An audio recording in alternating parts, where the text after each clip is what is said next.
ಚಿಕ್ಕಬಳ್ಳಾಪುರ ಜಿಲ್ಲೆಯ ಚಿಂತಾಮಣಿ ನಗರದಲ್ಲಿ ಕೌಟುಂಬಿಕ ಕಲಹದ ಹಿನ್ನೆಲೆ ನಡೆದ ಭೀಕರ ಡಬಲ್ ಮರ್ಡರ್ ಇಡೀ ರಾಜ್ಯವನ್ನೇ ಬೆಚ್ಚಿ ಬೀಳಿಸಿದೆ. ಚಿಂತಾಮಣಿಯ ಜೆಜೆ ಕಾಲೋನಿಯಲ್ಲಿ ಪತಿಯೊಬ್ಬ ತನ್ನ ಪತ್ನಿ ಹಾಗೂ ನಾದಿನಿಯನ್ನ ಮಾರಕಾಸ್ತ್ರದಿಂದ ಹತ್ಯೆ ಮಾಡಿದ ಘಟನೆ ಸೋಮವಾರ ಮುಂಜಾನೆ ನಡೆದಿದೆ. ಕೋಲಾರದ ಗಲ್ಪೇಟೆ ನಿವಾಸಿ 30 ವರ್ಷದ ಏಜಾಜ್ ಕೊಲೆ ಆರೋಪಿ ಎಂದು ಗುರುತಿಸಲಾಗಿದ್ದು, ಮೃತರನ್ನ ಆತನ ಪತ್ನಿ 25 ವರ್ಷದ ಶಮಾ ಹಾಗೂ ಆಕೆಯ ತಂಗಿ 18 ವರ್ಷದ ರೇಷ್ಮಾ ಎಂದು ಗುರುತಿಸಲಾಗಿದೆ. ಪೊಲೀಸರ ಪ್ರಾಥಮಿಕ ಮಾಹಿತಿಯ ಪ್ರಕಾರ ದಂಪತಿಗಳ ನಡುವೆ ಕಳೆದ 3-4 ತಿಂಗಳಿಂದ ಕೌಟುಂಬಿಕ ಕಲಹ ನಡೆಯುತ್ತಿತ್ತು. ಇದೇ ವಿಚಾರವಾಗಿ ಭಾನುವಾರ ರಾತ್ರಿ ಪತ್ನಿಯ ಮನೆಗೆ ಬಂದಿದ್ದ ಏಜಾಜ್ ರಾತ್ರಿ ವೇಳೆ ಜಗಳವಾಡಿದ್ದು, ಸೋಮವಾರ ಮುಂಜಾನೆ ಸುಮಾರು 6 ಗಂಟೆಗೆ ವೇಳೆಗೆ ಜಗಳ ತಾರಕಕ್ಕೇರಿ ಕೋಪದ ಭರದಲ್ಲಿ ಪತ್ನಿ ಹಾಗೂ ನಾದಿನಿಯ ಮೇಲೆ ಮಾರಕಾಸ್ತ್ರದಿಂದ ಹಲ್ಲೆ ನಡೆಸಿ ಇಬ್ಬರನ್ನ ಹತ್ಯೆ ಮಾಡಿದ್ದಾನೆ ಎನ್ನಲಾಗಿದೆ. ಘಟನೆ ನಡೆದ ಬಳಿಕ ಆರೋಪಿ ತನ್ನ 3 ಮಕ್ಕಳನ್ನ ಕರೆದುಕೊಂಡು ಕೋಲಾರಕ್ಕೆ ತೆರಳಿ ಮಕ್ಕಳನ್ನು ತನ್ನ ಮನೆಯಲ್ಲಿ ಬಿಟ್ಟು ಗಲ್ಪೇಟೆ ಪೊಲೀಸ್ ಠಾಣೆಗೆ ತೆರಳಿ ಶರಣಾಗಿದ್ದಾನೆ. ಮಾಹಿತಿ ಪಡೆದ ಚಿಂತಾಮಣಿ ನಗರ ಠಾಣೆ ಪೊಲೀಸರು ಆರೋಪಿಯನ್ನ ವಶಕ್ಕೆ ಪಡೆದು ತನಿಖೆ ಆರಂಭಿಸಿದ್ದಾರೆ. ಘಟನಾ ಸ್ಥಳಕ್ಕೆ ಜಿಲ್ಲಾ ಪೊಲೀಸ್ ವರಿಷ್ಠಾಧಿಕಾರಿ ಕುಶಲ್ ಚೌಕ್ಸೆ, ಹೆಚ್ಚುವರಿ ಪೊಲೀಸ್ ವರಿಷ್ಠಾಧಿಕಾರಿ ಜಗನ್ನಾಥ್ ರೈ ಸೇರಿದಂತೆ ಹಿರಿಯ ಪೊಲೀಸ್ ಅಧಿಕಾರಿಗಳು ಭೇಟಿ ನೀಡಿ ಪರಿಶೀಲನೆ ನಡೆಸಿದ್ದಾರೆ. ಈ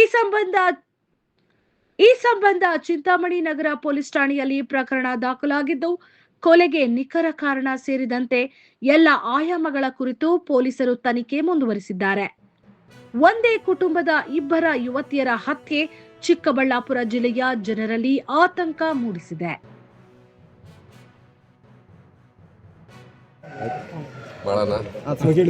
ಎಲ್ಲರಿಗೂ ನಮಸ್ಕಾರ. ಇವತ್ತು ನಮ್ಮ Chikkaballapura district Chintamani town JJ ಕಾಲೋನಿಯಲ್ಲಿ ಒಂದು ಡಬಲ್ ಮರ್ಡರ್ ಕೇಸ್ ರಿಪೋರ್ಟ್ ಆಗಿದೆ ಅರ್ಲಿ ಮಾರ್ನಿಂಗ್. ಬೇಸಿಕ್ಲಿ ಜೆಜೆ ಕಾಲೋನಿಯಲ್ಲಿ ಇಬ್ಬರು ಜನ ಲೇಡೀಸ್ದು ನಮಗೆ ಬಾಡಿ ಸಿಕ್ಕಿದೆ. ಒಬ್ಬರು ಲೇಡಿ ರೇಷ್ಮಾ ಮತ್ತು ಇನ್ನೊಬ್ಬರು ಶಮಾ. ಈ ಮರ್ಡರ್ದು ಆರೋಪಿ ಅವರ ಹಸ್ಬೆಂಡ್, ಶಮಾದು ಹಸ್ಬೆಂಡ್ ಇದ್ದಾರೆ. ಅವ್ರದ್ದು ವಾಸ ರೆಹಮತ್ ನಗರ್ ಗಲ್ಪೇಟೆ ಕೋಲಾರ ಡಿಸ್ಟಿಕಲ್ಲಿ ಇದೆ. ಅವರು ಸುಮಾರು ದಿನದಿಂದ ಇವರದು ಮ್ಯಾರಿಟಲ್ ಡಿಸ್ಪ್ಯೂಟ್ ಏನಾದರೂ ನಡ್ತಾ ಇತ್ತು. ಬೇಸಿಕ್ಲಿ ಶಮಾದು ಮದರ್ ಅಂದರೆ ಆರೋಪಿದು ಮದರ್ ಎಲ್ಲದು ಡೆತ್ ಆಗಿತ್ತು 3-4 ತಿಂಗಳು ಹಿಂದೆ. ಆಮೇಲಿಂದ ಶಮಾ 3 ಜನ ಮಕ್ಕಳಿಗೆ ಕರ್ಕೊಂಡೋಗಿ ಎಲ್ಲಿ ವಾಸ ಇದ್ದರು ಅವ್ರದ್ದು ಜೆಜೆ ಕಾಲೋನಿಯಲ್ಲಿ ವಾಪಸ್ ಹೋಗ್ತಾ ಇರಲಿಲ್ಲ. ಈ ಕಾರಣ ಬಗ್ಗೆ ಸುಮಾರು ದಿನದಿಂದ ಅವ್ರದ್ದು ಗಲಾಟೆ ನಡ್ತಾ ಇತ್ತು. ಸೊ ಇವರು ಆರೋಪಿ ಇವತ್ತು ಬೆಳಿಗ್ಗೆ ಅರ್ಲಿ ಮಾರ್ನಿಂಗ್ ಗಲ್ಪೇಟೆಯಿಂದ ಬೈಕಲ್ಲಿ ಬಂದು ಇಲ್ಲಿ ಬಂದಿದ್ದಾರೆ ಮನೆಗೆ. ಆಮೇಲೆ ಬೈಕಲ್ಲಿ ಇಲ್ಲಿ ಬಂದಿದ್ದಾರೆ ಜೆಜೆ ಕಾಲೋನಿ ಚಿಂತಾಮಣಿಗೆ. ಮತ್ತು ಮನೆಯಲ್ಲಿ ಹೋಗಿ 2 ಜನ ಲೇಡೀಸ್ ಅಂದರೆ ರೇಷ್ಮಾ ಅವ್ರದ್ದು ಯಂಗರ್ ಸಿಸ್ಟರ್ ಶಮಾದು, ಅವ್ರ ವೈಫ್ ಮತ್ತು ರೇಷ್ಮಾದು 2 ಜನದು ಚಾಕುವಿಂದ ಮರ್ಡರ್ ಮಾಡಿದ್ದಾರೆ. ಮತ್ತು 3 ಜನ ಮಕ್ಕಳು ಯಾರು ಇದ್ದರು ಅವ್ರಿಗೆ ವಾಪಸ್ ಕರ್ಕೊಂಡು ಹೋಗಿ ಗಲ್ಪೇಟೆ ಹೋಗಿದ್ದಾರೆ ಬೈಕಿಂದ. ಗಲ್ಪೇಟೆಯಲ್ಲಿ ಇವರು ಅರೌಂಡ್ 8:45 ಸ್ಟೇಷನಲ್ಲಿ ಬಂದು ಸ್ವಂತ ಸರೆಂಡರ್ ಮಾಡಿದ್ದಾರೆ. ವೆಪನ್ ಕೂಡ ನಮಗೆ ಸಿಕ್ಕಿದೆ. ಈಗ ನಾವು ಕಸ್ಟಡಿಯಲ್ಲಿ ತಗೊಂಡಿದ್ದೀವಿ ಅವ್ರಿಗೆ. ಮುಂದೆ ಬೇರೆ ಏನು ಕಾರಣ ಇದೆ ಅಥವಾ ಬೇರೆ ಯಾವುದು ಆ್ಯಂಗಲ್ ಇದೆ ಅದು ಕೂಡ ನಾವು ಪತ್ತೆ ಮಾಡ್ತೀವಿ. ಈ ಥರದ್ದು ಯಾವುದೂ ಇರಲಿಲ್ಲ. ಮೊದಲಿಂದ ಈ ಥರ ಗಲಾಟೆ 3-4 ತಿಂಗಳಿಂದ ಸ್ಟಾರ್ಟ್ ಆಗಿದೆ. ಸಿನ್ಸ್ ವಾಪಸ್ ಹೋಗ್ತಾ ಇಲ್ಲ ವೈಫ್, ಈ ಥರ ಅವರಿಗೆ ಸಮಸ್ಯೆ ಇತ್ತು. ಅದು ಸಮಸ್ಯೆ, ಅದು ಮೇನ್ ಕಾರಣ ಇದೆ. ಈ ಕಾರಣ ಬಗ್ಗೆ ಇವರು ಈ ಥರ ಬೇಜಾರಾಗಿ ಈ ಥರ ಮಾಡಿದ್ದಾರೆ ಸರ್. ಮತ್ತು ಅವರು ಕುಟುಂಬಸ್ಥರು ಹೇಳೋದೇನೆಂದರೆ ಕೆಲವರು ಅದನ್ನು ನಾವು ವೆರಿಫೈ ಮಾಡ್ತೀವಿ.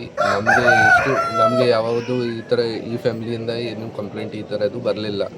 ಈ ಥರ ಬಂದು ಪ್ರತಿದಿನ ಗಲಾಟ ಮಾಡ್ತಾರೆ. ಮೊದಲೇ ಯಾವಾಗೂ ಅಪ್ರೋಚ್ ಮಾಡಿಲ್ಲ ಅವರು. ಮತ್ತು ಇಲ್ಲಿಗಲ್ ಆ್ಯಕ್ಟಿವಿಟೀಸ್ದು ಏನಿದೆ ರೆಗ್ಯುಲರ್ ಆಗಿ ಅವ್ರ ಮೇಲೆ ಕ್ರಮ ತಗೊಳ್ತಾ ಇದ್ದೀವಿ.